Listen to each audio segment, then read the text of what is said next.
Bismillahirrahmanirrahim. Perkenalkan, nama saya Zulkifli dengan NIM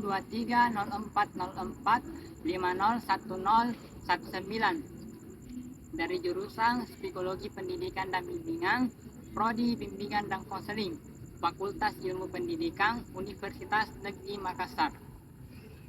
Di sini saya akan menjelaskan 4 teori belajar dari tugas ulangan tengah semester mata kuliah belajar dan pembelajaran. Dapat teori yang pertama, yaitu teori belajar behavioristik, adalah salah satu pendekatan dalam psikologi yang memfokuskan pada perilaku yang dapat diamati dan diukur.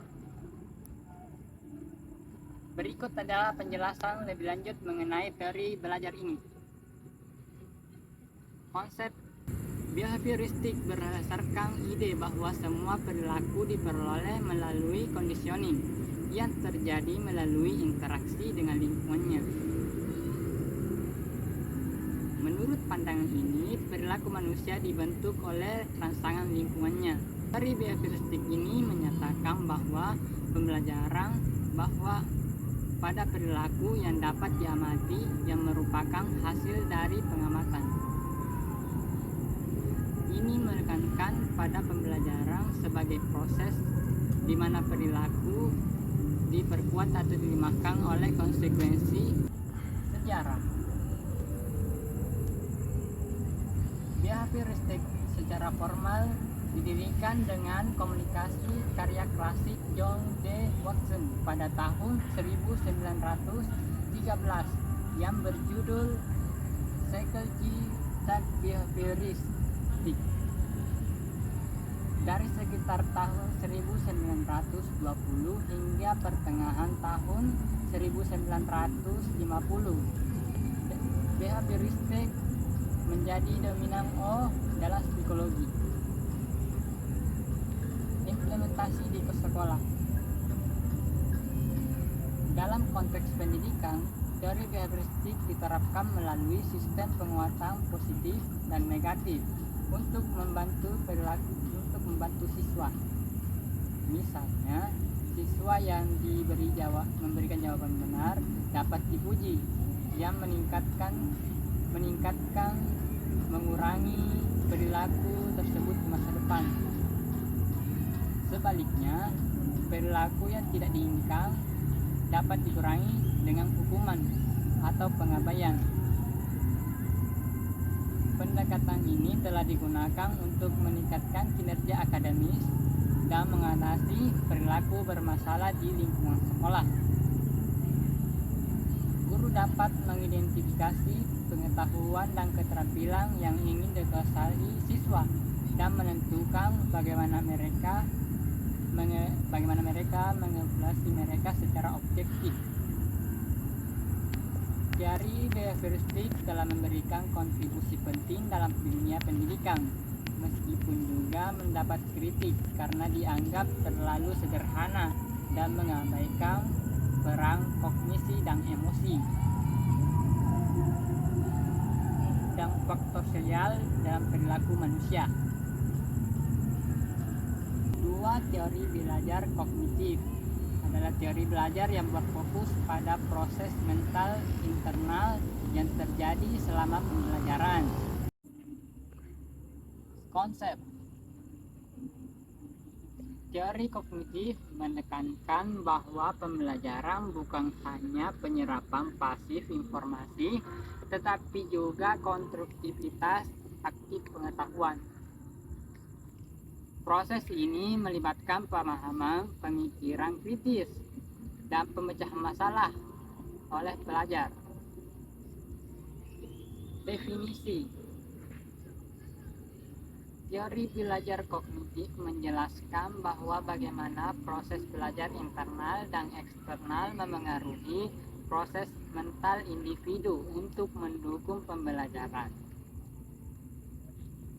Ini melibatkan pengorganisasian, interpretasi, keterorganisasi, perhatian, observasi, dan pembentukan generalisasi. Sejarah. Teori kognitif berkembang pada akhir tahun 1950-an sebagai pergeseran dari model pembelajaran perilaku tradisional menuju ide-ide yang lebih berbasis pada ilmu kognitif. Jean Piaget adalah salah satu tokoh utama dalam pengembangan teori kognitif ini, dengan penelitiannya tentang bagaimana anak-anak belajar dan mengembangkan bahasa. Implementasi di sekolah. Dalam praktik pendidikan, prinsip-prinsip kognitif diintegrasikan ke dalam strategi instruksional untuk mencocokkan dengan kognitif internal ini. Hal ini melibatkan penggunaan alat bantu visual, pembelajaran berbasis masalah, pembelajaran penemuan, dan pendekatan lainnya yang mendorong siswa untuk terlibat secara aktif dalam proses mental mereka. Teori ini telah menjadi semakin terintegrasi dalam desain nasional dengan spesialis psikologi pendidikan yang menganut prinsip-prinsip psikologi yang berasal dari ilmu kognitif. Ini berarti bahwa di ruang kelas modern, siswa tidak hanya dilihat sebagai penerima informasi, tetapi juga didorong untuk terlibat aktif dalam proses pembelajaran mental. Teori pembelajaran humanistik adalah teori pendekatan pendidikan yang menekankan pada pengembangan keseluruhan individu dan potensi unik mereka. Berikut adalah penjelasan lebih rinci tentang teori ini. Konsep teori humanistik berfokus pada pembelajaran yang berpusat pada siswa dan personalisasinya dengan peran pendidik sebagai fasilitator. Kebutuhan afektif dan kognitif adalah kunci dan tujuan untuk mengembangkan orang-orang yang mandiri dalam lingkungannya yang kooperatif dan mendukung. Definisi humanisme dalam pendidikan adalah sistem pemikiran yang menekankan pada kebaikan manusia dan kebutuhan dasar yang penting untuk perilaku manusia. Ini juga berfokus pada menemukan cara rasional untuk menyelesaikan masalah-masalah manusia.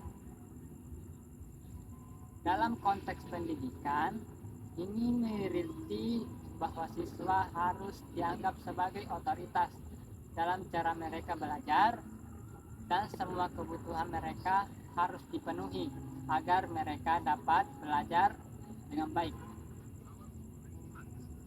Sejarah teori belajar humanistik ini dikembangkan oleh Abraham dan James pada awal abad 20. Humanisme adalah respon terhadap teori pendidikan umum pada waktu itu yang adalah behaviorisme dan psikoanalisis. Maslow dianggap sebagai bapak gerakan ini, dengan Rogers dan Bugental di mengembangkan psikologi kemudian. Implementasi di sekolah. Dalam praktik pendidikan, pendekatan humanistik dapat diterapkan melalui strategi pembelajaran yang berpusat pada siswa, di mana siswa didorong untuk mengambil tanggung jawab atas pembelajaran mereka sendiri dan termotivasi secara intrinsik. Tujuan utama pendidikan humanistik ini adalah kesejahteraan manusia, termasuk keutamaan nilai-nilai manusia, pengembangan potensi manusia, dan pengakuan atas martabat manusia. Ini melibatkan pemberian kebebasan pada siswa untuk menemukan tujuan mereka dan memiliki pilihan mereka sendiri dalam apa yang mereka pelajari di sekolah. Siswa harus menerapkan standar mereka sendiri dan mengevaluasi pekerjaan serta kemajuan mereka sendiri. Pengalaman belajar harus membantu siswa mengembangkan hubungan positif dengan teman sebayanya. 4. Teori belajar konstruktivisme adalah pendekatan yang menekankan pada peran aktif peserta didik dalam membangun pemahaman mereka sendiri. Berikut adalah penjelasan yang lebih rinci tentang teori ini. Konsep konstruktivisme berpendapat bahwa pengetahuan dibangun oleh peserta didik dan bukan sesuatu yang diterima secara pasif. Peserta didik merefleksikan pengalaman mereka, menciptakan representasi mental, dan menggabungkan pengetahuan baru dalam skema yang sudah ada.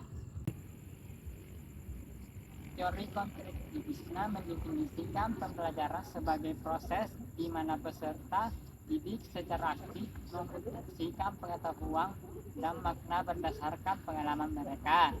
Ini melibatkan interaksi antara pengetahuan sebelumnya dan peristiwa yang baru. Sejarah konstruktivisme memiliki akar yang sangat panjang dalam sejarah pendidikan, mulai dari Socrates hingga pendekatan modern yang dikembangkan oleh John Dewey, Jean Piaget, dan Lev Vygotsky. Teori ini muncul sebagai tanggapan terhadap pendekatan behavioristik yang menekankan pada pelajaran yang bermakna dan berpikir kritis yang dibangun secara aktif dalam proses kognitif, budaya, emosional, dan sosial budaya. 2. Implementasi ke sekolah. Dalam praktik pendidikan, konstruktivisme diterapkan melalui lingkungan belajar yang efektif di mana peserta didik terlibat dan berpartisipasi secara aktif. Ini termasuk penggunaan metode pembelajaran yang berpusat pada siswa, seperti pembelajaran berbasis proyek, kerja kelompok kolaboratif, dan diskusi kelas yang memfasilitasi konstruktivisme pengetahuan bersama. Itu saja yang dapat saya sampaikan. Sekian dan terima kasih. Wabillahi taufiq wal hidayah. Wassalamualaikum warahmatullahi wabarakatuh. Thank you.